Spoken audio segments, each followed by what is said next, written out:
ചൂണ്ടയൊക്കെ കെട്ടുമ്പോൾ എല്ലാവർക്കും എപ്പോഴുള്ള പ്രശ്നമാണ് ചൂണ്ട അയിന് പോരുന്ന പ്രശ്നം, അതിന് പോണ പ്രശ്നം. ചിലപ്പോൾ മീൻ പിടിക്കുമ്പോൾ മീൻ കൊത്തിക്കഴിഞ്ഞാൽ ചൂണ്ട പോണ പ്രശ്നം. ഇനിയിപ്പോൾ ഈ ഒരു കെട്ടും കൊണ്ട് അങ്ങനത്തെ പ്രശ്നം ഒഴിവാകും കേട്ടോ. നല്ല കെട്ടാണ് സാധനം.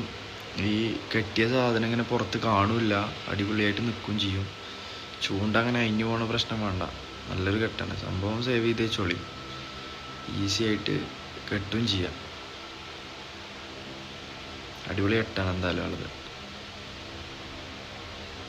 പ്രത്യേകിച്ച് മീൻപിടുത്തക്കാർക്കൊക്കെ നല്ല യൂസ്ഫുൾ ആവും. ചൂണ്ടമ്മേന്നല്ല, വേറെ എന്തെങ്കിലും സാധനത്തിന്മേ ഇതേമാതിരി കെട്ടാം.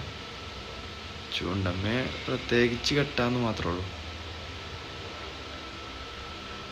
സംഭവം അടിപൊളിയാണ്.